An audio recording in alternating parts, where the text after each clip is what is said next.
Mira, Ariana, acá están redondeados los valores. ¿Estamos? Entonces ya se establece sobre una base de cálculo de 52 luminarias y para que después nos quede una distribución acorde, en el ejemplo nos vamos a 6 y 10. Si uno multiplica 6 y 10, nos termina quedando 60 luminarias. ¿Se entiende? Bien.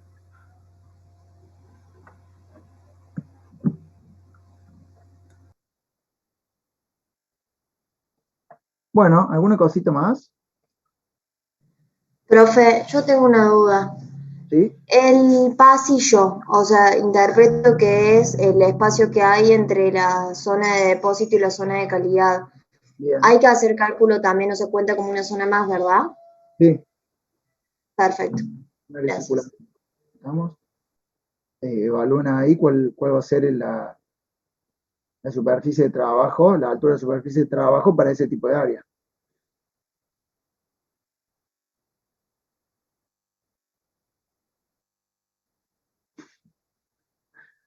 Quedo esperando respuesta. Profe, Eh, una consulta. bien, En el tema del método de punto por punto, ¿sí? Usted había dicho que tomemos en consideración la distancia en diagonal entre las luminarias, ¿sí? sí, Esa era una duda porque ahí vi que en el ejemplo estaba tomada directamente como la longitud más larga entre las luminarias, bien. ¿sí? Lo Si hacemos se nosotros toma, tomamos la diagonal, no tomamos. tomen la diagonal y les voy a explicar por qué. Si ustedes toman la diagonal, primero, ¿qué es la distancia más desfavorable? Primero. Segundo, que en este trayecto de cálculo diagonal, si a ustedes no les verifica, es mucho más fácil agregar luminarias adicionales para verificar el cálculo. ¿Por qué? Porque nosotros sobre este trazado diagonal, digamos, esta distancia diagonal que tenemos entre dos fuentes de luz, hacemos el método de cálculo punto por punto y no nos verifica.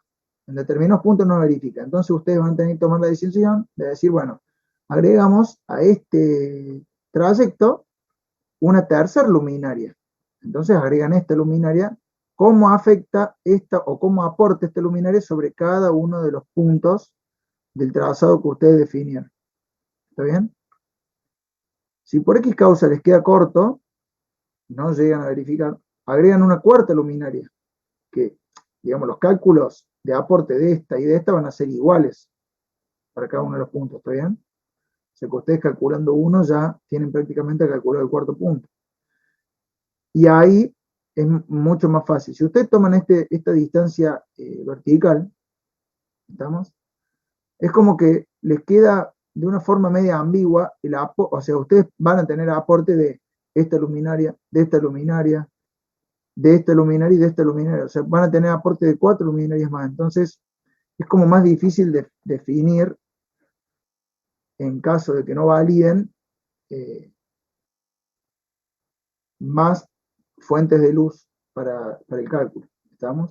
Es por eso que un poco los llevamos a ustedes a que lo terminen calculando de forma diagonal. ¿Está bien? Si es claro lo que vos me comentás, que entre estas dos luminarias estamos tomando la distancia más larga, que es la distancia vertical, esta de 530. ¿Estamos? Pero bueno, es una forma de ejemplificar el cálculo. Por eso lo aclaré la otra vez cuando di el método. Perfecto, profe. Bueno, ¿hay alguna cosita más, chicos? Si no, vamos a alargar con lo que tenemos para ver de hoy. Y yo ya empiezo a grabar antes de que me rete Francisco. Gracias, profe. Eh, una pregunta más, José. Esa pregunta, José, que es relacionada a la cantidad de tableros para el sistema de iluminación,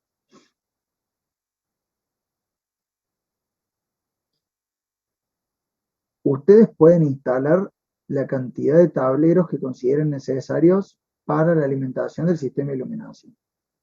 Puede ser 1, pueden ser 2, pueden ser 3, pueden ser 4, pueden ser 5.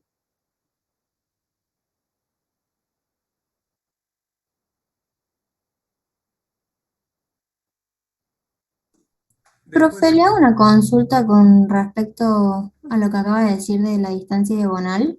Sí, Nosotros lo seguimos con el ejemplo que estaba en estas diapositivas. Me parece, no estoy segura ahora, la verdad, pero toman la distancia horizontal. Por eso nosotros habíamos escuchado la diagonal, pero como en el ejemplo tomaba la horizontal, dijimos, bueno, se toma la horizontal. Y nos verificó. ¿Tendríamos que cambiarlo o no hay problema con cuál distancia se toma? sí. La distancia diagonal, yo se los comenté en clase y les pedíamos que lo calculen así, por lo que les acabo de explicar, y porque entre dos luminarias cualquiera de ese sistema es la peor distancia que tenemos. ¿Estamos? Si bien el ejemplo está desarrollado con ese valor, lo ideal es que puedan ustedes tomar la situación más desfavorable. ¿Estamos? Bien, gracias. Bueno, Profe, los tableros de iluminación se tienen que tener en cuenta después para el trabajo que sigue o no. sí, todas esas potencias del sistema de iluminación vamos a tener que considerarla como cargas a alimentar desde el sistema de fuerzas motrices. Ok, gracias. Profe, yo le quería consultar en el diagrama de las luminarias, en las curvas. Sí, ¿Puede ser que usted haya dicho en clase una vez que a los datos de las candelas había que dividirlos por 1000? Porque vemos que algunas curvas dan datos de entre 500 y 600 y algunas que se dan como a 7000. Y creo que es por eso. no, yo lo que le dije que hay fabricantes que le dan y como lo tenemos, ahora voy a ir a Filmina si lo vemos ya directamente sobre. En la 125 es, profe. Bien, gracias. Bueno, Gabriela, lo que yo les comenté es que este ejemplo es el más desfavorable porque es un gráfico escalado. ¿Estamos?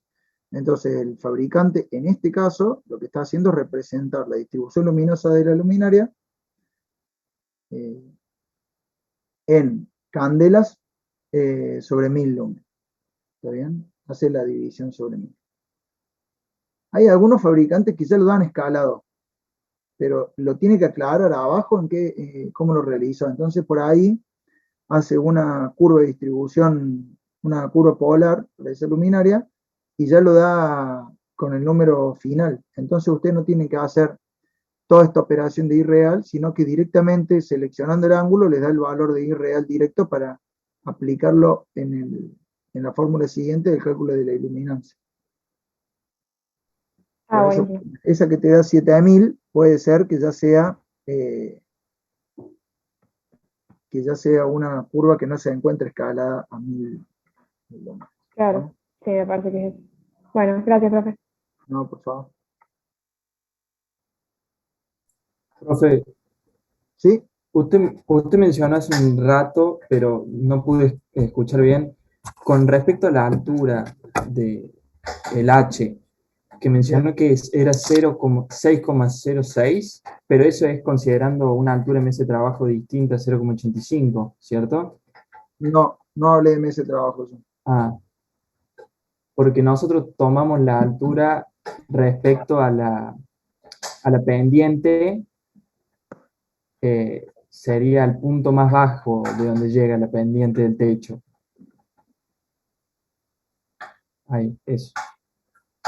Lo que le comentaba es que usted tiene una pendiente del 2% en un techo que tiene 7,5 metros. ¿No? Entonces, nosotros calculamos a través de esa pendiente cuál era la altura en el otro extremo y a partir de ese extremo consideramos esa altura como altura local para base de cálculo de todo el sistema. ¿Está bien? Porque lo que yo les comentaba es que ustedes tienen en este caso un techo o un agua, pero pueden tener techo de distintas formas. Lo importante es establecer una altura para poder establecer como base de cálculo y poder arrancar el proyecto. Después, ¿cómo el instalador decide montar cada luminaria, bueno, ya será otro problema, pero no, ya el sistema de iluminación está resuelto. El otro es un problema de montaje. Claro. Bueno, muchas gracias. No, por favor. Profe, una consulta más, como para repasar. Tenemos que hacer el método de lumen, el punto a punto, poner las luces de emergencias y los tableros seccionales. ¿Algo más? Bueno, y después, me estás preguntando a nivel plano, Delfina, ¿no? A nivel general de trabajo práctico, como no hay una hoja donde nos diga detallado qué hay que escribir o qué hay que mostrar, pregunto como para saber que no nos falte nada. No, lo dije verbalmente en clase y no he enviado esa hoja porque uno de los cursos yo no los doy. ¿Estamos? Lo está dando el ingeniero Fabián Palazzolo. Entonces, como se nos iba a cruzar la información que subíamos a una clase, a otra no, etcétera, yo decidí no subir esa hoja específica. ¿Estamos? Pero vamos a hacer como un resumen. Les comenté que el trabajo consta de la memoria descriptiva, que es la parte del proyecto eléctrico donde ustedes escriben la problemática de la industria sobre la que están tratando, contextualizan el problema y van mencionando todas las decisiones técnicas que tomaron, ¿no? Es decir, bueno, cuáles son los ambientes, las dimensiones de los ambientes, los índices de reflexión, los valores de iluminación que determinaron por tabla, etcétera. ¿Estamos? A partir de, bueno, las luminarias seleccionadas, a partir de ahí, ustedes van a demostrar en la memoria de cálculo cada uno de todas estas decisiones. ¿Por qué? Porque ustedes van a establecer un nivel medio de iluminación de acuerdo a lo que buscaron en el decreto, seleccionaron la luminaria, ¿por qué seleccionaron esa luminaria? Y van a tener que verificar en la memoria de cálculo el método de lumen y el método del punto por punto. ¿Estamos? A su vez, en la memoria descriptiva mencionan el sistema de emergencia, pero no hay cálculo asociado al sistema de iluminación de emergencia. ¿Estamos? En tercera medida, ustedes tienen... Profe, en esos casos tenemos que decir. Carmelo, decime. Perdón, profe, siga, siga. No, decime. No, profe, porque yo también tenía esa duda del tema del uso de emergencia. En ese caso le establecemos la entrada y salida, o sea, como sabemos nosotros, y en algunos sectores, ¿a criterio tiene que ser? Sí, a su criterio. Lo importante para mí es que Bien, profe. piensen un poco y vean qué productos hay en el mercado y que piensen un poco de acuerdo a las áreas de circulación y la salida de emergencia, cómo medianamente ubicarían señalizadores y luminarias de emergencia. ¿Estamos? No vamos a desarrollar cálculos sobre eso porque es muy, muy extenso ya abarcar también, anexarle esa parte. ¿Estamos?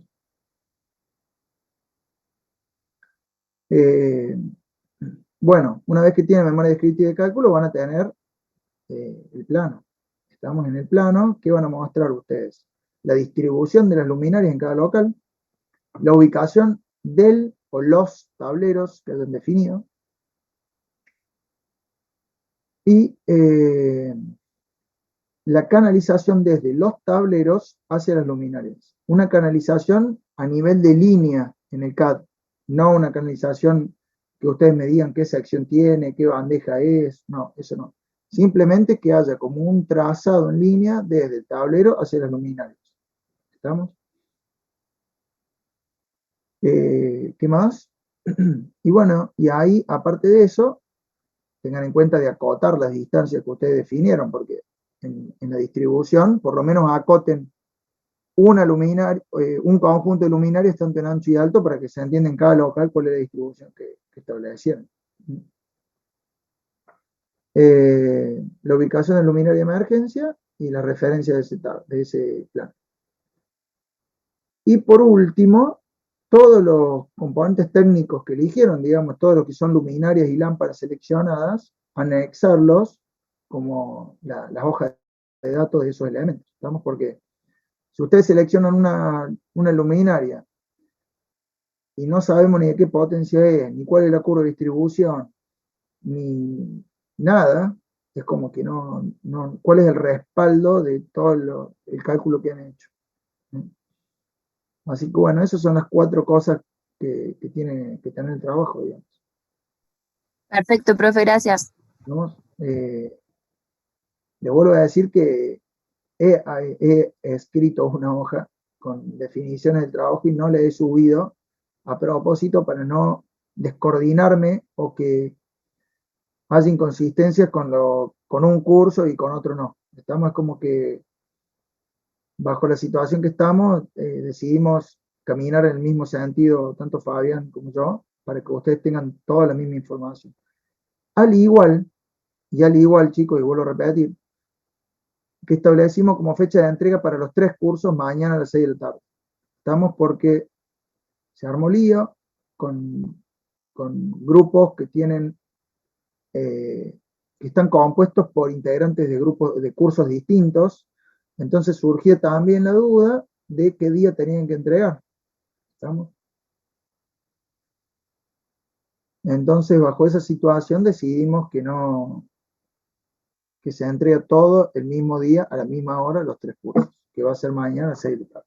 ¿Estamos?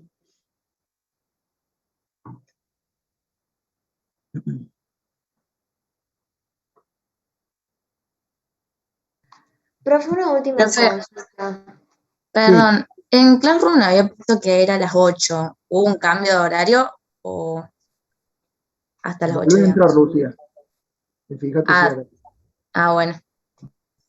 Seguramente la notificación te llegó a las 8, pero en el Classroom dice las 18.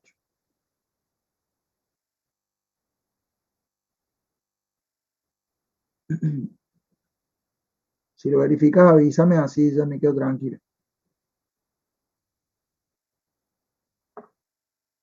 Ahora me fijo, profe. Profe, le hago una pregunta. La parte de la conexión desde la, ¿cómo es? Desde la de la distribuidora de energía hacia la planta. Lo que vimos en la última clase, ¿eso no? No. Eso es todo el desarrollo de la parte de fuerza motriz. Listo, eso es lo que viene. Perfecto, gracias. Lo que desarrollamos en el trabajo de iluminación es poder iluminar de forma correcta la planta, todas las áreas, en primera instancia. Y en segunda instancia, determinar cuáles van a ser los puntos de alimentación de ese sistema, que van a ser los tableros de alimentación de iluminación. Hay corte. Entonces nosotros a eso lo vamos a ver como una carga futuro del sistema de fuerza motriz. Así como vamos a tener máquina 1, máquina 2, máquina 10 a alimentar, vamos a tener tablero de iluminación 1, tablero de iluminación 2, etc.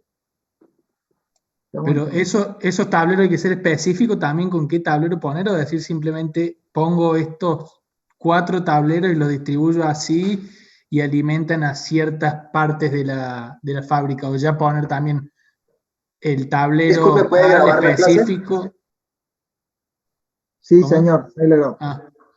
Digo, si hay que especificar también el tema del tablero, o si simplemente colocarlo dentro del plano. Y después cuando hablo de fuerza motriz, ver cuánto tiene que producir ese tablero, qué tablero específico tiene que ser y eso.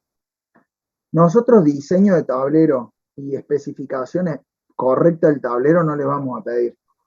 ¿Estamos? Lo que sí pedimos es que ustedes definan una cantidad de tableros N y cada tablero de esos va a alimentar tal área de iluminación y va a tener o va a alimentar tanta potencia de iluminación. Entonces, por ejemplo, vos decidiste hacer 3 tableros de iluminación, como para dar un ejemplo, ¿no? La verdad que no se me ocurre cuántos tableros pueden establecer. Y bueno, el tablero 1 va a alimentar tales áreas y tiene 20 kilos. El tablero 2 va a alimentar tantas áreas y tiene tanta potencia. El tablero 10 va a alimentar estas otras áreas y tiene tanta potencia. Listo. Eso ya es todo lo que se pide ahora. Perfecto, profe, clarísimo, gracias. Todo lo adicional ya no sería incorrecto porque no hemos visto más como para que ustedes puedan definir más cosas. ¿Estamos?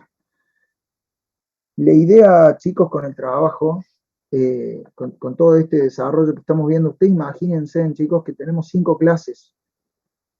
Hay un montón de cosas que lamentablemente no nos van a quedar, dudas que a futuro ustedes caminando cualquier industria le van a surgir y, y va a tener ese sabor a poco, pero son solamente 5 seminarios en donde podemos ver instalaciones eléctricas en la industria. ¿Estamos?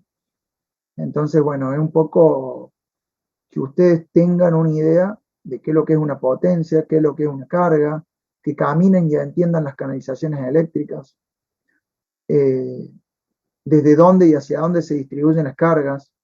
¿Estamos? Cuando hablen de iluminación, de potencia, les hablen de lumen, en algún proyecto que ustedes estén integrados, eso es lo importante, que ustedes puedan hablar, entender y por ahí llegar a algún punto de discusión con otra persona de otra área. ¿Estamos? Me parece muy importante que en vez de que le digan, bueno, esta luminaria tiene una potencia de 20 volts, y los van a mirar como diciendo, no va por acá, 20 volts, no, son 20 watts. Entonces por ahí que usen las unidades correctas. Yo les digo que por ahí hablando acá, tanto hablando, me confundo las unidades, no digo que no, pero si uno le dice por ahí convencido y no se da cuenta, no queda bien a nivel ingeniería. ¿Estamos? Entonces por ahí que ustedes tengan toda esa capacidad de poder enfrentarse a cualquier tipo de proyecto y poder integrar. Ustedes como ingenieros industriales van a terminar integrando proyectos multiáreas. ¿Estamos? Entonces va a haber ingenieros eléctricos, químicos, civiles, mecánicos. Entonces por ahí viene un poco la mano. Bueno, ¿les parece que Profe, le hago una última pregunta media pava. En el tema de la memoria descriptiva, ¿hace falta hacer desarrollo teórico de los conceptos que vamos tomando o simplemente con plasmarlos dentro de nuestra problemática y describirlos bien, pero con nuestro caso particular está bien? ¿O hace falta también definir flujos, definir iluminancia, todas esas cosas? No, en el caso nuestro, a veces se suele hacer todo este glosario de terminología, Claro, pero yo les pediría que no, porque en realidad me terminan copiando las diapositivas y yo ya las conozco. sí, No claro, va exactamente. a aportar valor. O sea, siempre le ponemos, elegimos tal alumbrado, el directo, el indirecto, el tal, porque tal cosa. El alumbrado localizado general. No, no es que desarrollamos todo, ponemos lo que usamos nosotros. Ustedes cuando desarrollen el método, supongo que ya arrancaron, ¿no? Porque por las preguntas que me están haciendo me da miedo que no hayan arrancado. Sí, pero pusimos teórico y a mí me parece más al vicio. Fíjense en el ejemplo de cálculo cuáles son todas las decisiones que ustedes tienen que tomar para llegar a un sistema de iluminación en el local. Y esas son las cosas que ustedes me tienen que explicar. Entonces, definir el local, las dimensiones, la altura del techo, los índices de reflexión, cuál es el factor de mantenimiento para ese local, cuál es el nivel de iluminación de acuerdo al decreto, qué luminaria eligieron, por qué. Todo eso lo van Listo, comentando sí. en la memoria descriptiva.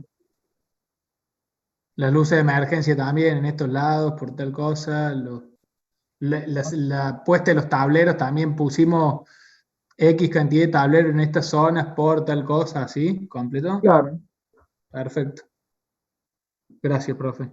No tengo más dudas, Bueno, estamos chicos, creo. vamos a arrancar. ¿No se podría grabar? Sí, ahora estoy en eso. Gracias. Son el curso que más me reta para que grabe la clase. Bueno, yo estoy de jueves, ya se me van acabando las pilas, así que me parece barro que me van acorde. Bueno, chicos, vamos a arrancar. Hoy ya estamos arrancando un poquito pasado de hora. Espero que se hayan evacuado todas las dudas de la parte de iluminación. Hasta la clase anterior, ya viendo lo que son sistemas de fuerza motriz propiamente dicho, lo que hicimos fue generalizar nuestra industria, las características que tiene nuestra industria, analizar un poco cómo iba a ser la situación particular para la instalación eléctrica, qué cargas especiales puede llegar a tener, cuáles son las potencias generales. Y en base a eso, en todas estas caracterizaciones, lo que hicimos es definir un nivel de tensión de compra o de suministro de energía.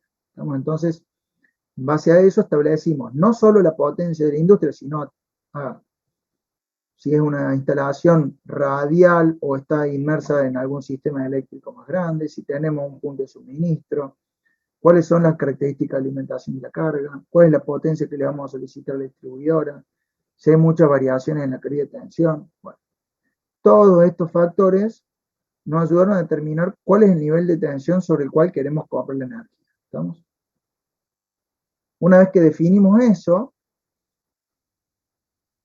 habíamos visto un poco qué es lo que era una curva de carga, cómo comprábamos energía, etc. Y vimos cómo eran los sistemas de distribución o las opciones para los sistemas de distribución que teníamos internamente en nuestra industria. ¿Estamos? Y fuimos analizando en base a eso, desde los esquemas de alimentación y distribución más simples para pequeñas industrias. Luego vimos algunas opciones para esquemas de alimentación y distribución de industrias más grandes. Ya vimos luego lo que son prácticamente industrias muy grandes o complejos industriales, donde ya tenemos niveles de compra en alta tensión, e internamente tenemos muchos centros de carga distribuidos, distintos niveles de tensión. Vamos a tener más de una subestación transformadora. Y tenemos hasta alimentación en cargas de carga en tensiones no normalizadas, ¿estamos? Por las cuales necesitamos alimentaciones particulares para esas cargas. Después vimos que lo que era básicamente un sistema anillado, para en base a determinadas condiciones de servicio, asegurar la continuidad eléctrica y la provisión a los distintos centros de carga, acá especificado como las distintas subestaciones. Y eso en términos generales, fuimos analizando internamente qué distintos, o sea, si nosotros en base a nuestro esquema de alimentación y nuestra distribución de potencia necesitamos instalar una subestación transformadora y comprar en media tensión, ¿cuáles eran los esquemas de subestaciones que podíamos tener? Entonces vimos un esquema bien simple, un esquema de alimentación con un esquema de doble alimentación por parte de distribuidora, y nuestra subestación con doble transformador. Después nos fuimos un puntito más, avanzamos un poco más, y dimos ejemplo de lo que podíamos hacer si teníamos un conjuntor de barras aquí en medio. ¿Estamos? Hablamos también de qué pasaba si teníamos alguna generación propia para poder inyectar a nuestra red, si podíamos tener dos transformadores, qué pasaba con uno si teníamos un problema, cuáles eran las posibilidades de ir cerrando o abriendo este conjuntor para alimentar desde este centro todas las cargas o solamente una sección. Bueno, estuvimos viendo todas esas cositas. ¿Estamos? Básicamente, caracterizamos que podemos tener estaciones transformadoras centralizadas. Entonces, lo que vamos a hacer es tener una alimentación en media o alta tensión, etcétera, y de forma centralizada vamos a realizar la distribución hacia todos los centros de carga que tenemos en nuestra estación. Y como sistema descentralizado,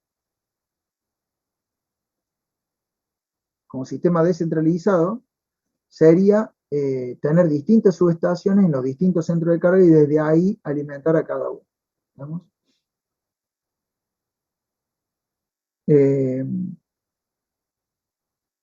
Por último, la explicación de qué es lo que es un sistema radial y qué es lo que es un sistema anillado. El sistema radial es el que es alimentado desde un punto y se alimenta una carga en el extremo final de esa línea. ¿Estamos? Ahora, si estamos integrados a una red anillada, o internamente decidimos realizar una red anillada, que es muy raro verlo, pero puede pasar, lo que logramos es una condición de continuidad de servicio mucho mayor. ¿Estamos? Porque, por ejemplo, para alimentar este centro de carga, si tenemos un problema de alimentación desde el extremo izquierdo, vamos a poder seguir asegurando las condiciones de suministro desde el extremo derecho. ¿Estamos? Entonces los sistemas anillados lo que tienen es que es mucho más complejo su cálculo, es mucho más complejo la coordinación de las protecciones, cómo van a circular las corrientes en los conductores, si se van a equilibrar, si se van a generar sobrecargas, no, por qué. Bueno, es bastante más complejo que un sistema radial, porque el sistema radial, al tener un solo punto de suministro, la corriente que circula es hacia ese extremo y no hay mucho más que analizar. ¿Estamos? Así que llegamos hasta este aspecto, hasta estos aspectos. ¿Estamos? Profe, ¿le puedo hacer una pregunta? Sí, En los esquemas de subestación, no entiendo bien la diferencia entre ese y el que sigue. bueno, Porque, por ejemplo, si un transformador falla, en los dos dijimos que podía como trabajar por el otro, digamos, hacer el trabajo de los dos. Entonces, o sea, no entiendo. bien. Acá, en este caso, yo al no tener el conjuntor, ¿estamos? Sí, Yo tengo una falla en una máquina, ¿estamos? Yo la verdad que no sé si esta soporta toda la carga de la instalación. O sea, bajo este concepto deberían ser dos transformadores donde cada uno soporte toda la potencia de la empresa. ¿Estamos? Y si no, frente a la falla de una de las máquinas, yo tener que desconectar distintas cargas aguas abajo para poder alimentar las cargas que considere críticas. Pero al no tener toda la potencia disponible, voy a tener que realizar, ¿cómo es? Cortes en los suministros aguas abajo para poder asegurar suministro sobre algunas cargas que sí lo necesitan. ¿No? sí. En este caso, el conjuntor me permite otras cosas. ¿Estamos? Primero, me permite a mí funcionar de forma constante con este interruptor abierto. Entonces yo tengo como un centro de carga individualizado por un lado y otro por otro lado. Ahora, si yo lo tengo cerrado, estaría en la situación anterior, sería esta. ¿Estamos? Me permite generar la aislación a mí de este sistema. Entonces, si yo tengo que hacer mantenimiento sobre esta sección, yo puedo seguir con una parte de la instalación en funcionamiento. ¿Estamos? Acá, en este otro caso, si yo tengo que hacer una tarea sobre la barra de baja tensión, yo ya tengo que realizar el corte de toda la instalación. De toda la instalación. ¿Estamos? Entonces, de esta forma, si yo tengo bien distribuidas mis cargas abajo, puedo asegurar el suministro. Qué sé yo, tengo dos naves, uno alimenta una nave y otro alimenta otra nave. Bajo mantenimiento en esta, yo realizo el corte general acá, pero puedo seguir en funcionamiento sobre este otro sistema. ¿Estamos? Ok, gracias. Ahí entendí mejor. Había entendido otra cosa antes. Bueno. Gracias. Y después, acá está hasta dos transformadores. Pero si yo tengo otro conjuntor y otro tercer transformador, ahí lo que puedo hacer es tener tres transformadores de menor potencia. Supongamos que tres transformadores en donde cada uno tenga la mitad de la capacidad de la potencia de la fábrica, de la industria. Entonces, yo voy a tener solamente dos en funcionamiento de forma constante. ¿Estamos? Y el tercero solamente ingresaría a mi sistema frente a la falla o el problema o un mantenimiento programado de alguna de las otras dos máquinas. Entonces, eso se denomina tener una reserva en fría que me asegura un rápido, una rápida reinserción, digamos, del suministro sin tener mayores tiempos de para de planta. ¿Estamos? A su vez, al tener esta condición, yo puedo ir operando los conjuntores de acuerdo a cómo los quiere ir variando para poder ir seccionando o alimentando las cargas desde un transformador hacia las otras. ¿Estamos? Así que bueno, eso en forma simplificada. Hay otro tipo de maniobras también que me permite realizar el conjuntor, pero con esa espero que haya quedado un poquito más en claro cuál es la idea. Sí, muchas gracias. Bueno, internamente, nosotros tenemos que, una vez definido cuáles van a ser nuestros centros de carga, todo, vamos a tener determinadas ubicaciones de alimentación de equipos, de acuerdo a cómo yo tenga distribuido mis procesos productivos internos y todas las cargas alimentarias. Y eso se va a realizar a través de determinadas canalizaciones. ¿Estamos? Uno de los tipos de canalizaciones que vamos a tener es instalaciones aéreas sobre bandejas portacables, cuya ventaja principal que tenemos es la de poder tener una instalación totalmente flexible. ¿Estamos? Nosotros tenemos una muy fácil instalación de lo que es el sistema de bandeja portacable. Tenemos una flexibilidad total en el tipo de sujeción que vamos a tener sobre pared, sobre techo, cómo las vamos a colgar sobre distintas cableras de la industria, etc. Entonces también es un montaje muy rápido. Y vamos a poder realizar también cambios debido a su flexibilidad. Si tenemos cambios en nuestro layout o en nuestro proceso, o cambia la ubicación de los equipos, podemos ir modificando toda esa estructura de los tendidos para alimentar los equipos en las nuevas posiciones. ¿Estamos? Generalmente son bandejas de chapa y dependiendo del tipo de industria, vamos a tener tratamientos superficiales de galvanizado en frío, como el más básico, y galvanizado en caliente como algo más robusto. Después, si tenemos industrias pesadas o industrias con características muy corrosivas o determinados productos que van a terminar afectando al hierro común, suelen solicitarse pedido bandejas de inoxidable. ¿Estamos? Que son características muy especiales por el costo que tienen la banda. Como desventaja principal, ¿qué pasa? Al ser tan flexible y tan fácil de montar, etc., lo que hace es que nosotros vayamos acumulando en el tiempo de vida de la industria, vayan quedando canalizaciones tendidas sin uso o con conductores en desuso, o se vayan apilando conductores arriba, en vez de tender una canalización nueva que sería lo correcto, seguimos apilando cables arriba y queda muy difícil de mantener. Nos cuesta mucho identificar a futuro, si no está bien realizados los conformes a obra y no tenemos un buen seguimiento de la instalación de planta, nos cuesta mucho definir por dónde va cada tendido, cada alimentador. Y bueno, en el momento del mantenimiento uno no sabe si los cables están energizados o no, es más difícil la verificación, etc. Entonces por ahí el aspecto de flexibilidad inicial que tiene es como que debe ser acompañado a futuro del mantenimiento de la documentación de cómo está realizado esa canalización. ¿Estamos? Como bandejas portacables ustedes van a ver dos tipos básicos, que son las bandejas tipo perforada o la bandeja tipo escalera. ¿Estamos? Hay un tercer tipo de bandeja que generalmente para el tendido de fuerza motriz no es tan utilizado, no es utilizado en realidad, pero sí es muy utilizado por los fabricantes de equipos. ¿Estamos? Que son las bandejas tipo alambre. Entonces, lo que hacen es desde el tablero de alimentación de la máquina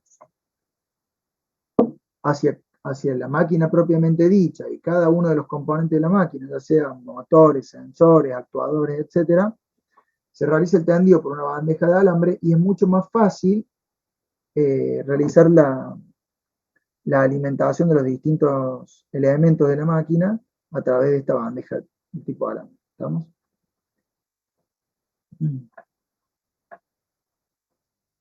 Por el otro lado, y en el otro mundo de las canalizaciones, perdón, una cosita que les quería terminar de decir sobre instalaciones sobre bandejas. Otra desventaja que podemos tener con las bandejas portacable es, o sea, es una ventaja que la bandeja portacable nos permite modificar muy fácilmente la trayectoria del tendido, esquivando interferencias, evitando interferencias. ¿Estamos? Pero también no puede ser recomendada si hay que realizar instalación sobre todo un área donde hay todos componentes móviles. ¿Estamos? Entonces, por ahí queremos acometer de forma aérea con bandejas, sobre todo el área de operación de un robot, y no va a ser posible. ¿Estamos? Vamos a tener que acometer otra forma. O si dicha canalización está interfiriendo en los pasos de un puente de grúa, también vamos a tener que ver o cambiar la altura, cambiar la forma de la acometida, el esquema de cómo vamos a distribuir y tener las canalizaciones en esa área debido a este tipo de elementos internos. ¿Estamos?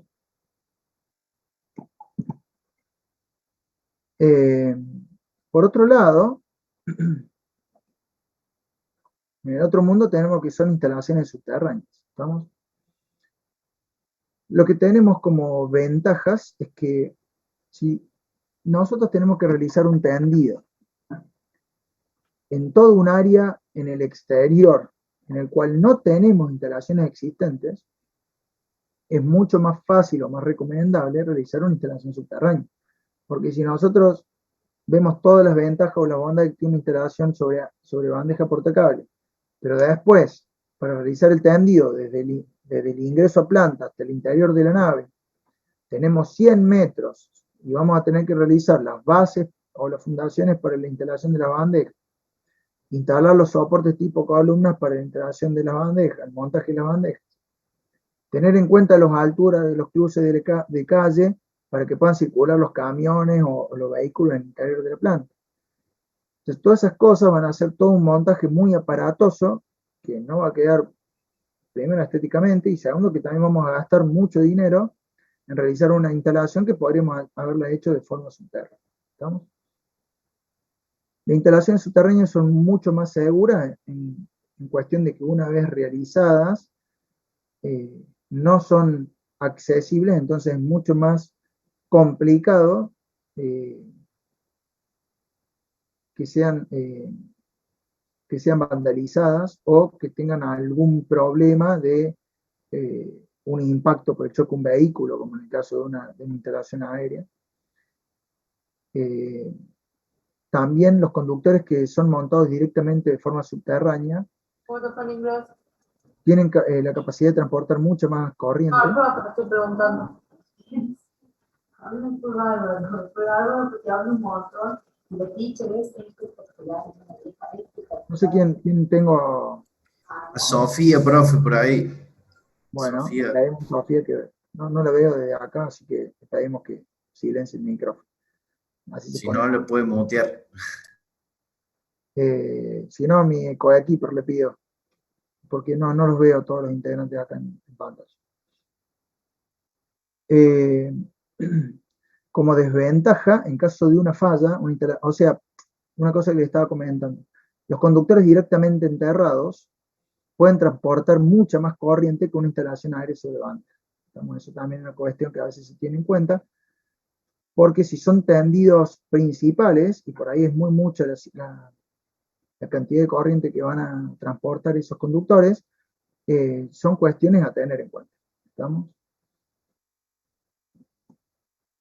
Como desventaja son instalaciones, el hecho de que por ahí es muy complicado en determinadas áreas realizar una instalación subterránea por la dureza del suelo, la forma de acceso a realizar el mantenimiento de esos conductores es mucho más complicada, debemos protegerlos mecánicamente, debemos pensar a veces, si los tendidos a esas cargas son muy críticos, si vamos a dejar algún conductor de reserva sobre esa canalización, porque una vez que nosotros tapemos la zanja, va a ser muy complicado poder agregar nuevos conductores o realizar la obra nuevamente.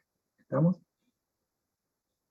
Entonces hay algunos casos en donde se justifica dejar un conductor de reserva en caso de que alguno de los mismos de ese circuito falle. ¿Estamos? No es tan normal, pero lo menciono porque es un análisis que, si bien se hace el análisis económico, tiene mucho más que ver con la cuestión de pérdida frente a una parada de ese equipo o la criticidad del proceso que está manteniendo. ¿Estamos? Asociado a lo que son canalizaciones subterráneas, otra forma que tenemos es realizar el tendido sobre tubos canalizaciones entubadas. Puede ser que definamos hacer canalizaciones de tipo mixta, o sea, que en los cruces de calle realicemos las canalizaciones entubadas y que en todas las otras áreas las hagamos directamente subterráneas. ¿Estamos? En caso de realizar instalaciones, canalizaciones entubadas, la condición de intercambio de calor es más desfavorable en la canalización entubada que en un cable directamente enterrado. Entonces, en el cálculo de conductores, por más que sean tramos cortos, esa es la peor condición de instalación, el peor y donde más dificultad van a tener para refrigerarse esos cables. Entonces vamos a tener que calcular los cables para la condición de canalización entubada. ¿Estamos? Por último, a modo de comentario, lo que son los canales de zanja revisables. Son muy utilizados, aunque no parezca, sobre todo en lo que son salas de tableros y también para lo que son la acometida a distintos equipamientos que, como los ejemplos que les daba recién, si tenemos que realizar la instalación de un puente de grúa o de un elemento con un determinado ángulo de movimiento que va a ser muy complicado realizar una acometida a través de bandejas, podemos realizarlo a través de canales o zanjas revisables. ¿Estamos? Esto es lo que tiene de bueno, a diferencia de las canalizaciones subterráneas y las entubadas, es que vamos a tener tapas de acceso en los cuales vamos a poder realizarle mantenimiento a esas canalizaciones y vamos a poder agregar más conductores de nuevos circuitos, sacar circuitos en desuso, conductores que hayan presentado alguna especie de falla, vamos a poder cambiarlos o repararlos, etc. ¿Estamos?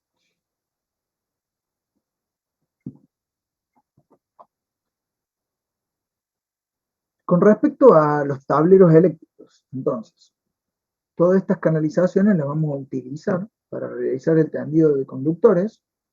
¿Y qué vamos a terminar uniendo en los extremos de los mismos? Y bueno, de un lado vamos a tener tableros de alimentación o tableros seccionales, y del otro lado vamos a tener equipos o otro tipo de tableros. Pero siempre, hasta que se invente, digamos, la transmisión de energía de potencia wireless, vamos a tener que unir cada uno, desde el suministro hasta el último elemento de consumo de energía, vamos a tener que unirlo a través de conductores. ¿Estamos?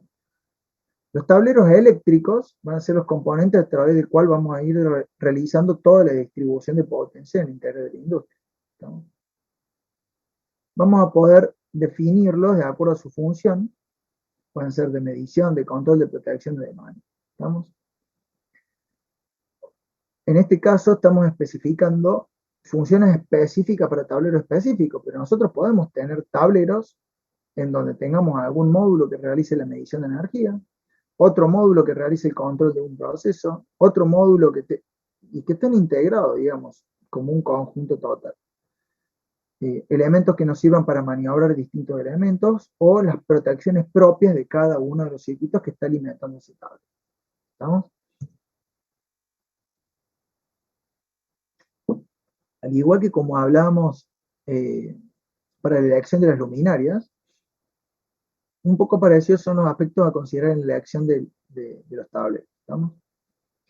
La seguridad de quien lo opera.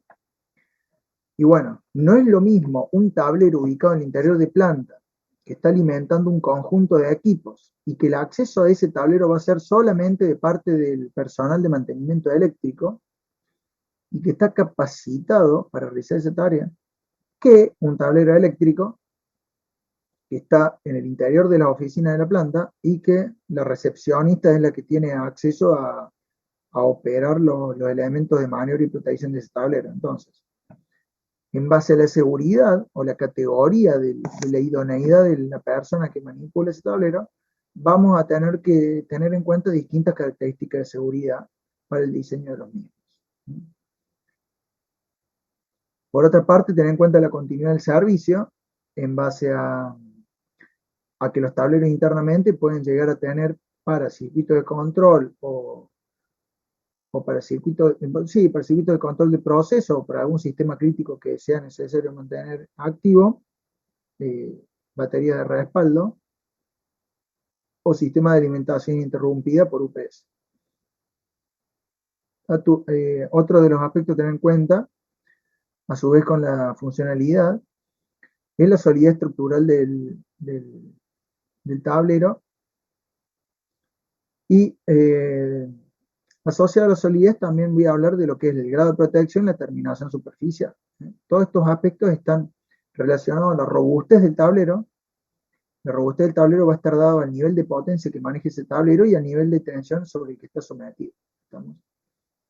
La terminación superficial y el grado de protección va a estar dado al ambiente sobre el cual lo vamos a instalar, si es un ambiente intemperie, si está en el interior de la empresa, si está muy cerca de elementos corrosivos, de elementos explosivos, si es una zona donde se acumula mucha suciedad y no debería pasar eso, puede ser tablero de acero inoxidable, tableros con un techo que nos permita despejar el agua, la suciedad. Entonces hay mucha diversidad de acuerdo a la tarea específica sobre la cual se va a desempeñar ese tablero. ¿Estamos? El grado de protección, al igual que lo que hablamos para luminaria, es el grado de protección IP, que consta de el prefijo IP, y después tenemos dos números, uno indica el grado de protección al polvo y el otro el grado de protección al agua, y una tercera letra que indica el grado de protección, un tercer número que indica el grado de protección mecánica contra impactos. ¿Estamos?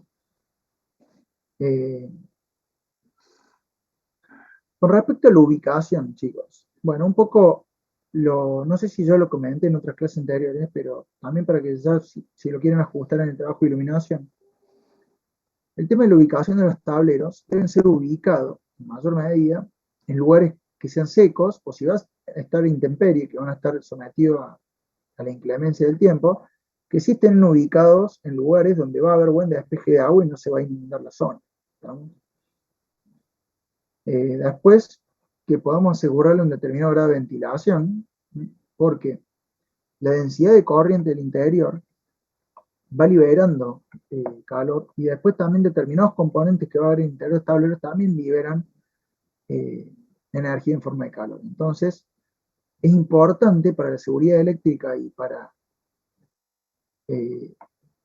tener menor cantidad de mantenimientos periódicos que los tableros estén lo mejor refrigerados posible. ¿Estamos?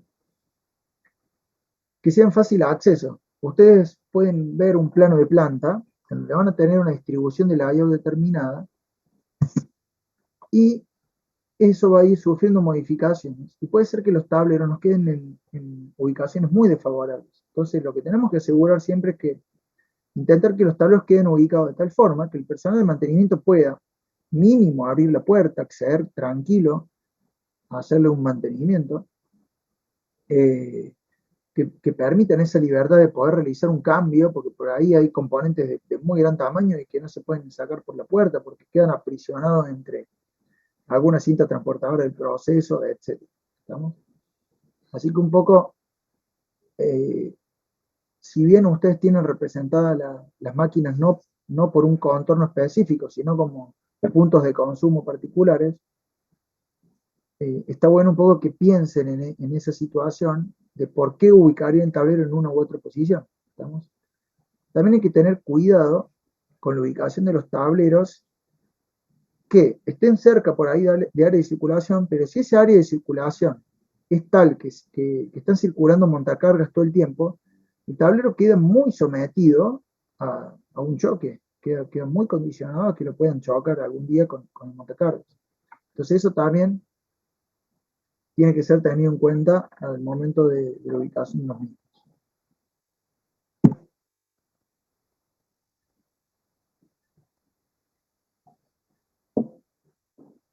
Un tipo de tableros particulares son las celdas. Las celdas son tableros eléctricos, pero que tienen características constructivas muy particulares que están relacionadas a las grandes corrientes que manejan y al nivel de tensión que manejan, ¿no? Entonces, si nosotros estamos solicitando un esquema de alimentación en media, es muy probable que en la acometida tengamos que instalar en la entrada de nuestra subestación tableros eléctricos con formato de celdas de media tensión que van a tener cada una funcionalidades particulares. Estas celdas van a quedar definidas con el esquema eléctrico unifilar y van a tener cada una de las mismas, como módulos independientes, funcionalidades particulares. ¿Estamos? Bueno, ¿cuáles pueden ser estas funcionalidades? Pueden ser la funcionalidad de protección, la funcionalidad de interrupción, la funcionalidad de medición, la funcionalidad de conmutación. ¿Cómo las podemos...? Entonces vamos a ir clasificándolas de acuerdo a los elementos funcionales que tenga cada una de estas celdas y establecer cómo va a ser el esquema unifilar para la alimentación de ese sistema. ¿Estamos? Internamente, esto de las celdas, se los comento porque por ahí ustedes deben evaluar en la potencia que obtengan en su empresa cuál va a ser la potencia demandada, la potencia instalada que va a tener. Y en base a esa potencia instalada, ustedes van a calcular a futuro todo el sistema de fuerza motriz. Entonces puede ser que tengan una potencia instalada tal que requieran en su empresa la instalación de una subestación transformadora. Entonces, nosotros no le vamos a hacer seleccionar una celda. Estamos ahí. Es toda una ingeniería aparte, la construcción, selección y diseño de una celda. ¿Estamos? Pero se los nombro para que tengan en cuenta que si tenemos que realizar alimentación de nuestra industria de media tensión y desde ahí alimentar los transformadores para reducir el nivel de tensión a baja y desde ahí distribuir a todos los centros de carga de la industria, los elementos que irían del lado de media van a ser celdas de media tensión. ¿Estamos? Hay celdas en baja tensión, de acuerdo a los niveles de cortocircuito y todo, pero bueno, ya en general, ya cuando estamos sobre el lado de baja tensión, solamente nos referimos a las celdas si estamos en la subestación. Y a veces ni eso, ¿estamos? Nos referimos como el tablero general de baja tensión, el que se encuentra en la subestación. ¿Qué elementos de protección y maniobra vamos a tener en el interior de nuestros tableros? Básicamente tenemos dos funciones en lo que son los aparatos básicos que nos vamos a encontrar. Uno va a ser la función de protección, que va a ser de poder despejar los distintos tipos de fallas eléctricas que se encuentran en instalación, ¿no? Entonces, cualquier falla eléctrica que suceda en instalación, vamos a tener protecciones específicas para la detección de esas fallas y poder aislarlas cuanto antes o realizar el corte del suministro eléctrico sobre ese circuito con la mayor rapidez posible. Otra función que tenemos de los aparatos es la función de la maniobra. ¿Estamos? Entonces, la función de la protección es una función que se realiza de forma automática. No hay una persona esperando que haya una falla y accionando eso, sino que automáticamente, mediante las características de funcionamiento de ese elemento, va a actuar de forma individual, despejando esa falla cuanto antes. Estoy escribiendo lo que dice en el grupo. ¿Entendés? Bueno, vamos a activarle a nuestro amigo Esteban.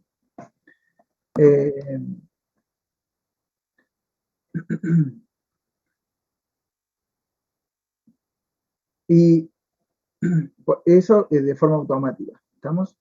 Y con respecto a la maniobra, ya la maniobra está más dirigida a una acción que quiere realizar de forma intencional un operario para realizar el corte o el corte de energía sobre determinado suministro, realizar el cambio de las alimentaciones sobre los distintos circuitos de alimentación. ¿Estamos? El objetivo del aparato de protección es evitar siempre el riesgo para las personas de sufrir un accidente eléctrico y a su vez el de proteger la instalación. ¿Estamos? Tanto los conductores como los distintos componentes para evitar el daño de los bienes. ¿Qué tipo de fallas eléctricas vamos a tener? Vamos a separar tres tipos de fallas eléctricas básicas. La primera es la sobrecarga. ¿Estamos? ¿Cuál es la condición para que exista una sobrecarga?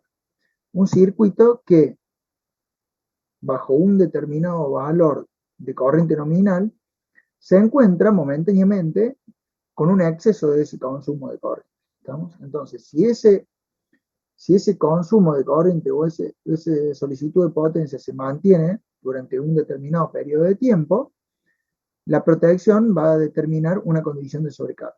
¿Estamos?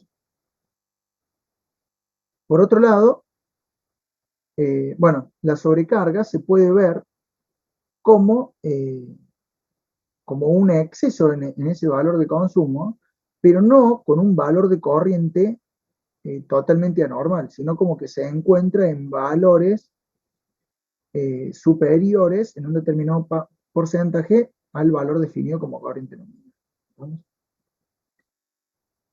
Por otro lado, tenemos el cortocircuito. ¿Estamos? Antes de ir al cortocircuito, ¿qué se les ocurre a ustedes que podría ser una condición de sobrecarga? O un elemento que temporalmente se encuentre consumiendo más energía.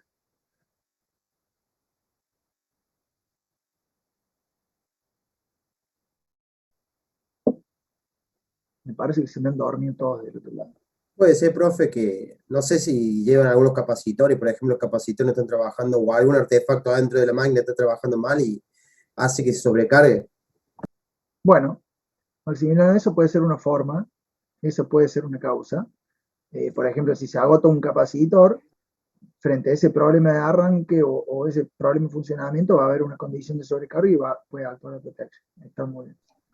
Puede ser, profe, cuando se hace trabajar una máquina por encima del valor, o sea, de la cupla nominal. Perfecto. Si yo tengo una moledora de piedra, como acabas de decir vos, y entra una piedra muy grande y la moledora no tiene la potencia suficiente para poder realizar la rotura de esa piedra, ¿qué va a pasar? Se va a producir un exceso en el consumo de una forma temporal y bueno, esa falla de sobrecarga debería ser despejada para que el motor no quede en esa condición de forma constante. ¿Estamos? Entonces, puede ser que la máquina pueda romper esa piedra y nuevamente volver a sus valores de funcionamiento nominal y desaparecer la situación de sobrecarga. O puede ser que no pueda contra esa y que se mantenga durante un X tiempo esa condición de sobrecarga y bueno, la protección identificar esa situación y despejar la condición de sobrecarga. ¿Estamos? Por otro lado, tenemos lo que son los cortocircuitos. ¿Estamos? Entonces, si nosotros tenemos dos conductores activos y por una unión fortuita entre estos conductores se produce el contacto directo entre los mismos, nos vamos a encontrar con una condición de la elevación de la corriente de forma prácticamente instantánea, de una forma muy rápida, en un periodo de tiempo muy, muy pequeño. ¿Estamos? ¿Qué tipo de cortocircuitos podemos tener? Podemos tener cortocircuito trifásico, en donde se tocan las tres fases a la vez. Podemos tener cortocircuitos bifásicos, donde se tocan dos fases a la vez.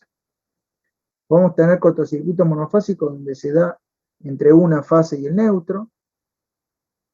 Podemos tener cortocircuito bifásico a tierra, donde se tocan dos fases con la tierra. Bueno, todas esas condiciones van a producir una elevación muy, muy alta de la corriente en un periodo de tiempo muy, muy corto. ¿Estamos? Y por último, tenemos lo que son fallas de aislación. ¿Estamos? Entonces, tenemos determinadas condiciones en los conductores o en las aislaciones de los bobinados de las máquinas, en donde esa falla de aislación nos produce un camino para circulación de corrientes entre el conductor activo y la tierra o el chasis de la máquina. ¿Estamos?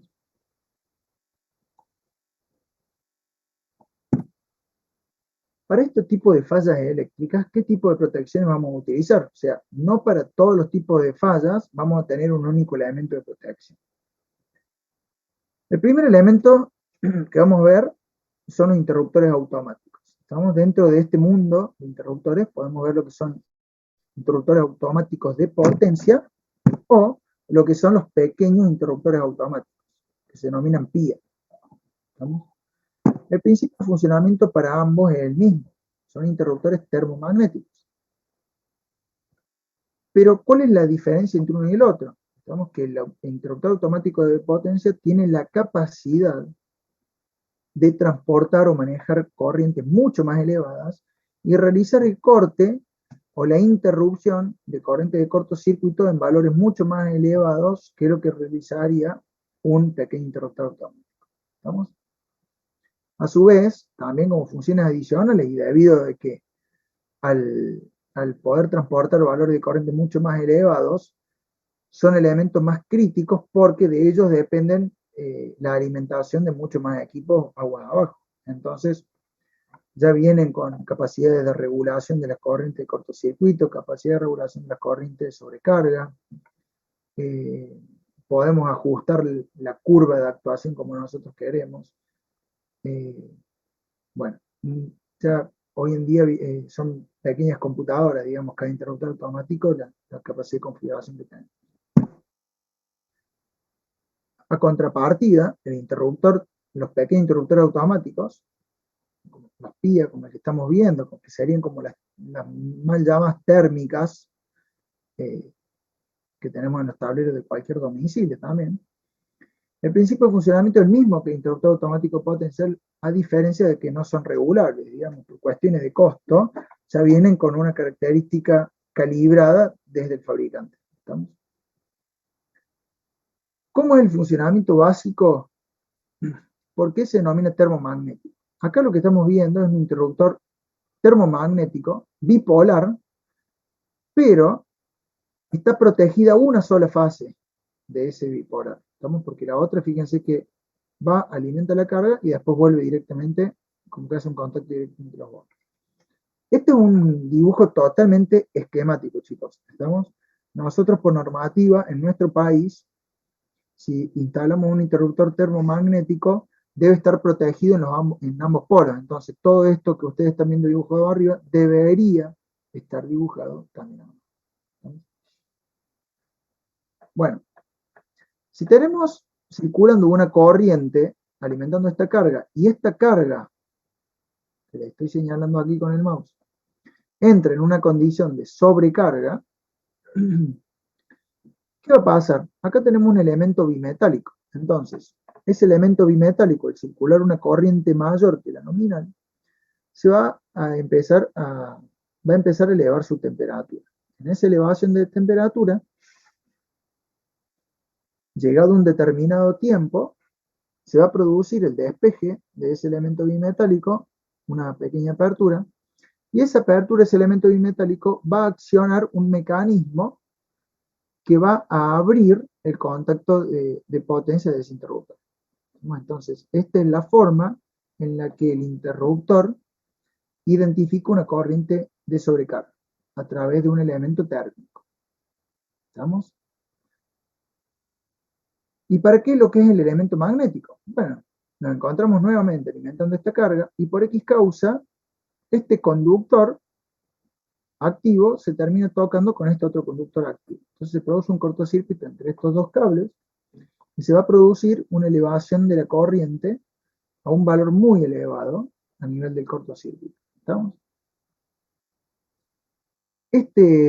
Internamente, nosotros tenemos una bobina que se encuentra arrollada sobre un electroimán. Entonces, esa gran elevación de la corriente va a producir un campo magnético tal cuyo flujo en el interior del electroimán va a hacer que este electroimán se desplace accionando también sobre el mecanismo de apertura del interruptor y este mecanismo va a realizar la apertura de este contacto también despejando la falla, pero en este caso de un cortocircuito. ¿Estamos? Por eso se denominan termomagnéticos. ¿Estamos? Porque tiene una parte térmica, que es para la protección de sobrecarga, y una parte magnética, que es para la parte del cortocircuito. ¿Estamos? Por otro lado, ¿qué hacemos con estas fallas de aislación que estábamos viendo? Que habíamos definido en un par de filmes anteriores. Para la identificación de las fallas de aislación, vamos a tener que valernos de otro dispositivo de protección que se denomina interruptor diferencial o disyuntor diferencial. ¿Estamos?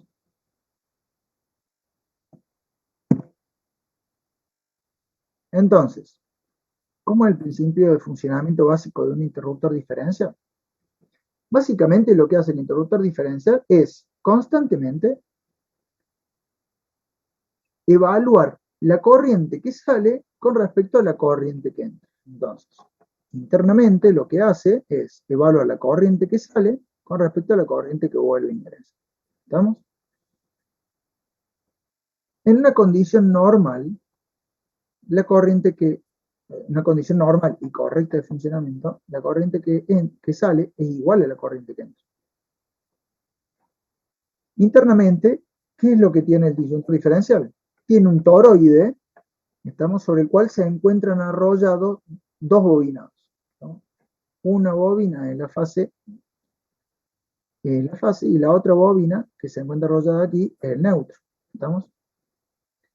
Entonces, ¿cómo compara si la corriente que entra es igual a la corriente que sale? Bueno, esas bobinas que se encuentran arrolladas, va a circular toda la corriente, o sea, toda la corriente que entra y sale está circulando por la bobina que está arrollada de ese toroide. Entonces, si ambas corrientes son iguales, los campos magnéticos van a generar en el interior del toroide flujos magnéticos que van a ser iguales. Entonces, estas bobinas se encuentran desarrolladas de forma, una en un sentido y la otra de forma inversa, por lo que los flujos resultantes se restan. ¿Estamos? Entonces, ese flujo resultante total que me generó la corriente I1 y la corriente I2, en una condición normal va a ser igual a 0. ¿Estamos? Cuando tenemos una situación de falla, ¿qué va a pasar en esa situación de falla? Una porción de la corriente, por ese defecto de aislación, se va a derivar a tierra. Entonces, bajo esta situación, la corriente que entra no es igual que la corriente que sale no es igual que la corriente que entra. Entonces, el campo magnético que genera la corriente que sale va a ser mayor que el campo magnético de la corriente que está ingresando. Esos campos magnéticos van a generar flujos magnéticos que no van a ser iguales, van a ser distintos. Entonces, al ser distintos, va a quedar circulando en el toroide un flujo magnético resultante. ¿Entendés? Ese flujo magnético resultante va a energizar un tercer bobinado, va a inducir una fuerza electromotriz en un tercer bobinado que va a hacer circular una corriente que va a accionar el mecanismo de disparo del interruptor diferencial, liberando los contactos, despejando la falla. Estamos identificando la falla y despejando la misma. ¿Estamos?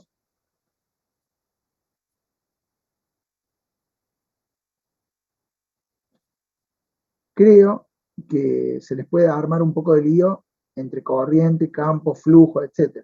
¿Estamos?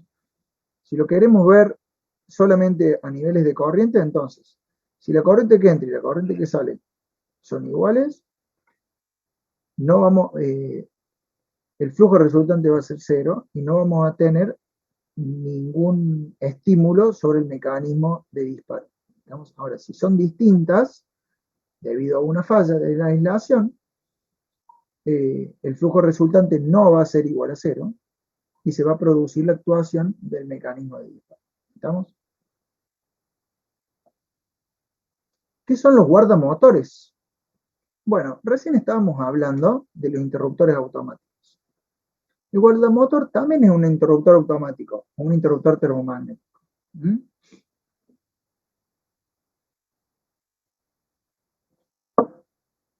Pero están específicamente diseñados para la protección de motores eléctricos. ¿Estamos? ¿Cuáles son las características? Primero, nosotros al energizar un motor, ponerlo en funcionamiento, si realizamos el arranque directo de ese motor va a consumir de 5 a 7 veces la corriente nominal. ¿Estamos? Entonces puede ser que un interruptor termomagnético común vea esa condición de arranque como un cortocircuito. ¿Estamos? Entonces, los guardamotores están preparados para no actuar en el momento del arranque del motor. Y a su vez nos permiten regular, mediante un ajuste fino, que es esta perilla que ustedes están viendo acá, la corriente térmica de disparo. Entonces, de acuerdo a la condición de funcionamiento de ese motor, nosotros vamos a poder regular correctamente e identificar de una forma más precisa una situación de sobrecarga sobre dicho motor. ¿Estamos?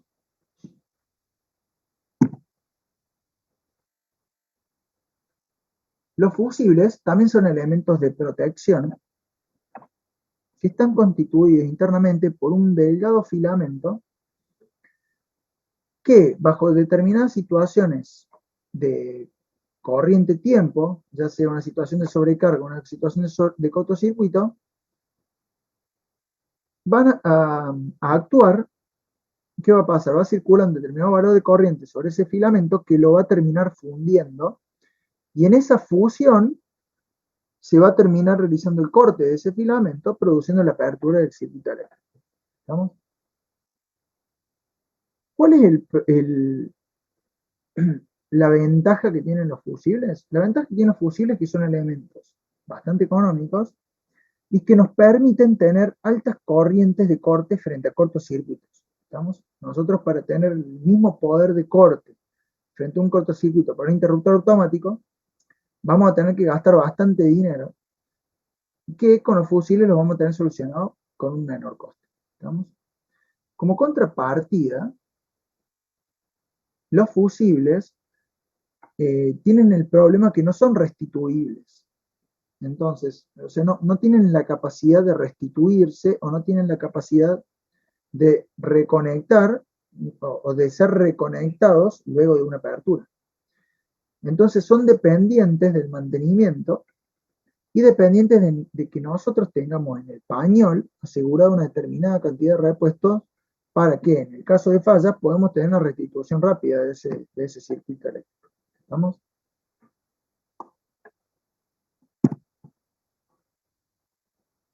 Bueno, por último nos vamos a encontrar con los seccionadores. ¿Estamos? Los seccionadores son elementos directamente de maniobra. ¿Estamos? Todos los elementos que vimos anterior también lo podemos usar como elemento de protección y de maniobra.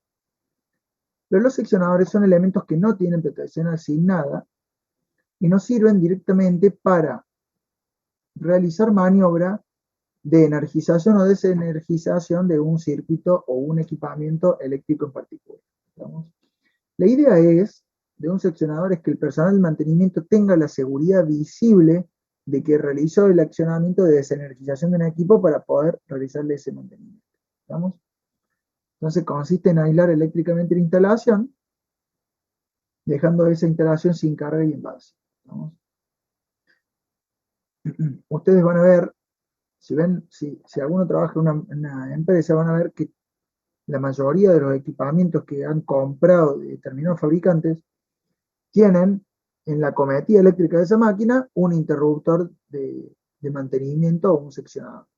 E internamente, esto es desde el lado exterior del tablero, o sea, este elemento instalado en el interior del tablero y solamente accesible desde la parte exterior, la perilla, la manga. Del lado, en el interior del tablero, de forma inaccesible, ya nos encontramos con todos los elementos de protección que cuenta el equipamiento.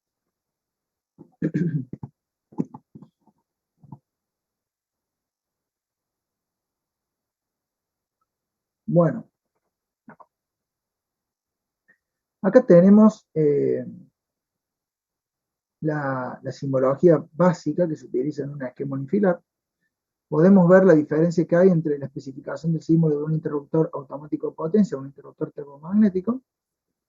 básicamente por las capacidades de regulación o las potencias que tiene, se indica con un símbolo distinto a lo que es un PIA. Y por este lado tenemos lo que es un seccionador y otro con un seccionador fusible. Tenemos la capacidad de seccionar el circuito, pero también la protección fusible interna. Acá podemos ver un esquema unifilar básico, en el que tenemos una barra de alimentación, y aguas abajo la protección principal, la alimentación de salida de cada uno de los equipos, y la alimentación y protección cabecera de cada uno de los tableros seccionales. ¿No? A su vez, acá en paralelo está alimentado una corrección de tablero de factor de potencia. Tengo una mano levantada. No sé si hay alguien que pregunte. Bueno, para ir cerrando,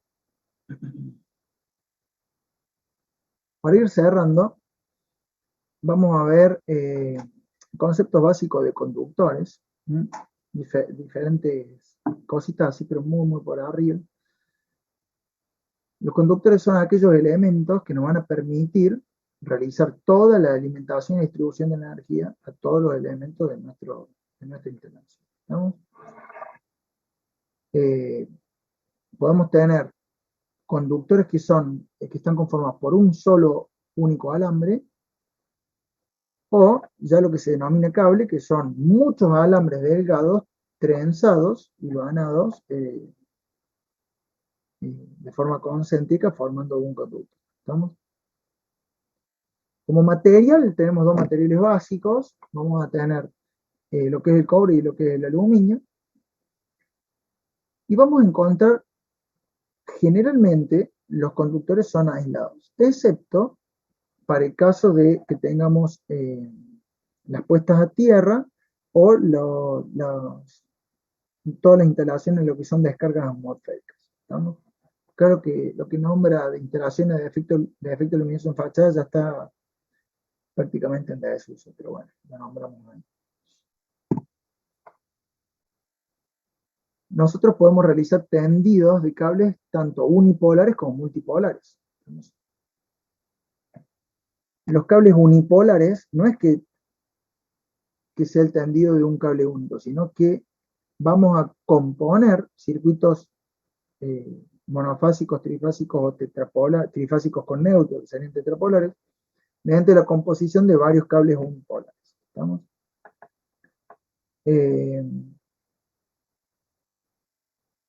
Bueno, acá comenta la flexibilidad, digamos, del alma central, y ahí vemos un par de imágenes de las composiciones básicas, tanto de cables, bueno, acá un cable de aluminio, este cable con alma de cobre, y después tenemos un cable de PVC de baja tensión común, realizado también en cobre. ¿Estamos? ¿Qué colores se suelen utilizar para la identificación de los cables? ¿Estamos? Y dos colores que son totalmente reglamentarios y no se pueden cambiar. Uno es el de la puesta a tierra, que tiene que venir identificado con verde amarillo. Después, con respecto a al conductor neutro, se especifica con el color azul o el color celeste. Y cualquier conductor de fase, no interesa si es RST ni el orden, nada, tiene que estar identificado con alguno de estos otros colores, negro, rojo o marrón. ¿Estamos? Nosotros no sabemos cuál es cuál, sino que sí tenemos que tener en cuenta que si vemos un cable de color negro, rojo, marrón, estamos frente a un conductor activo. Acá vemos básicamente cuáles son las partes componentes de un cable de media tensión, tanto si es unipolar como si el mismo es tripolar. Arrancamos de lo que es el elemento conductor y las distintas capas con las que consta el conductor propiamente dicho, hasta llegar a la cubierta exterior que tiene dos funcionalidades, tanto de aislación, manipulación y protección mecánica. ¿Estamos? Por ejemplo, acá como anexo en el cable tripolar, también tiene adicionalmente una armadura de acero que tiene la funcionalidad de poder proteger de forma más robusta mecánicamente el cable. ¿Estamos? Ustedes tengan en cuenta que por ahí en la industria es más difícil dañar una instalación subterránea, pero si uno va caminando por Nueva Córdoba y abajo de las veredas hay muchos cables tendidos, porque todas las instalaciones son subterráneas. Entonces, por ahí tener cables de distribución que tengan esta característica de protección mecánica nos da una característica de seguridad adicional antes de producir una falla en el circuito.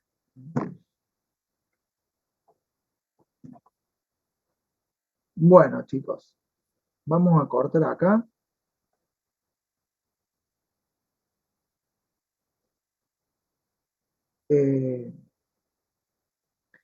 Ya la clase que viene, fíjense que la filmina que tengo mostrándoles ya arranca con lo que es el baricentro de carga, que es lo que vamos a desarrollar toda la clase que viene. Vamos a ir pasando por todos los procesos de cálculo que tenemos, de cálculos básicos para el desarrollo de nuestro sistema de fuerzas móviles. ¿Estamos? Así que vamos a aprovechar toda la clase que viene para ir desarrollando este tema.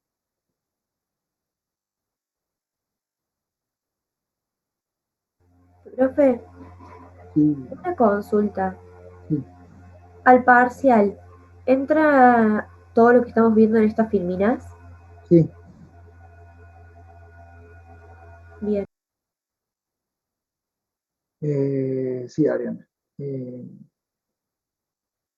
Vamos a...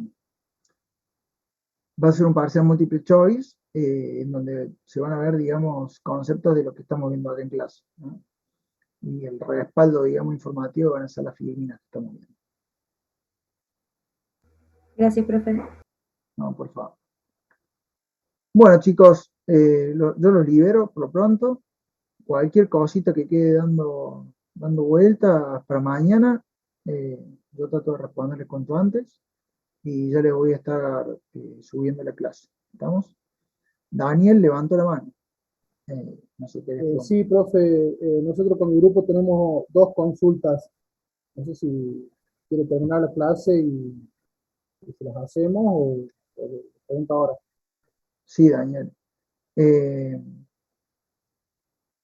Decime tu consulta. La primera es, nosotros en el método punto por punto... Discúlpame, Daniel. Ustedes se Sí. conectaron tarde a la clase, ¿no? Sí, porque yo por lo menos me olvidé que era las 6:15. Bueno. Bueno, en el método por punto analizamos 8 puntos nosotros. Bien. No sé si está bien o analizamos 6, digamos, que es, digamos, los sectores que tenemos, no sé cómo. No, está perfecto. O sea, si vos querés tomar 1000 puntos, va a ser mucho más difícil, Sí. pero va a ser mucho más preciso. Te va a quedar prácticamente todo el desarrollo de iluminación sobre toda esa línea. Pero no hay ningún problema que hayas tomado 8. Sí, nos quedó arriba del 95%, digamos, todos los áreas. Por eso quería preguntarle eso. No, Y está la perfecto. otra, bueno, y la otra era con respecto, usted me dijo la clase pasada de que estas filminas las había subido en V o en autogestión, y yo las busqué y no están, digamos, están del profe Palazzolo, creo. Y son estas, son las mismas. No, profe, no son las mismas. Son otras. O por lo menos estoy viendo otro contenido ya. Bueno, ya lo verificó y Bueno. cualquier cosa se la vuelvo a subir. Profe, Bueno, perdón, gracias, profe. quizás es porque está al revés las diapositivas, está primero fuerza motriz y después la parte que vimos al principio nosotros de iluminación. Creo que en la 40 y pico arranca todo lo que vimos las primeras clases. Por eso, a mí me pareció lo mismo al principio. Bueno, gracias, ahí lo corroboro entonces. A ver, para que lo aclare Carolina, que ya se topó con el mismo problema. Pero no sé si han encontrado algún cambio, porque es algo que decidimos juntos. No sé si se nos habrá traspapelado el archivo, pero no creo. No, No, profe, está yo lo vi perfecto. ayer y es el mismo. Está perfecto, solamente que los temas, está primero fuerza motriz y después iluminación, y nosotros vimos primero iluminación. Entonces quizás Daniel cuando abrió el power vio primero fuerza motriz y pensó que lo demás no estaba. Claro, No, pero el profe iba bajando en las clases, sería si fue hasta abajo, entonces está bien, es el mismo, como dice Carolina. bueno, Bien, bien, gracias, no dije nada entonces. sí, o sea, yo les comenté la primera clase que a partir de las 70 arranca iluminación. Les comenté la primera clase que lo íbamos a hacer así porque nosotros ahora tomábamos como una carga de nuestro sistema de fuerza motriz, tomábamos todo el valor de potencia que habíamos obtenido en la iluminación, por eso lo damos al revés. ¿Estamos? Profe, ¿le puedo hacer una consulta? Sí, Le quería consultar porque teníamos duda con la parte de la luminaria de emergencia. Si usted dijo que lo tomemos a criterio propio y más o menos así, pero si nos podíamos basar en alguna norma o algo, porque como que ahí nos perdimos un poco. bueno, si quieren les subo algunos criterios para iluminación de emergencia, Ah, bueno, bueno. pero ¿Y cartelería eso no le agregamos o sí? sí, básicamente sería, para que no se pongan a perder tanto tiempo, si ustedes quieren yo les subo algún archivo, ¿estamos? Pero básicamente tengan en cuenta cuáles son las áreas de circulación, cuáles son las áreas de trabajo y cuáles son las áreas de evacuación. Entonces, las puertas o toda la zona de evacuación van a ubicar señalizadores de salida y después en todos esos trayectos de circulación van a tener determinada cantidad de luminarias. No voy a evaluar si está puesta cada 5 metros, la otra cada 7, la otra cada 10, sino que un poco hayan pensado eso. ¿Estamos? Es para despertarles a ustedes el concepto de iluminación de emergencia. ¿Estamos? No hemos visto ni desarrollado de forma particular los sistemas de iluminación de emergencia porque no nos alcanza tiempo, simplemente por eso. Ah, bien, profe, gracias. ¿Estamos? Bueno, chicos, ¿hay alguna cosita más? Si no, yo ya los libero. Profesor, tengo una consulta del trabajo práctico. Dale, Matías. La memoria de cálculo, ¿la podemos mandar en forma de Excel o sí tiene que estar dentro del PDF que le mandemos? No, si puede ser que vaya siguiendo el PDF, va a ser mucho más fácil para la corrección.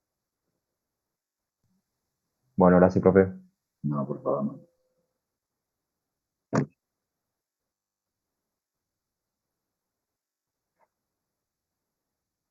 Bueno, chicos. Saludos, profe. Que tengan buen día. Estamos listos, entonces. Cualquier cosita, hacen las preguntas finales. Yo voy a tratar de responderles. Y bueno, envíen ahí, les vuelvo a escribir el mail por las dudas de Industria de Instalaciones.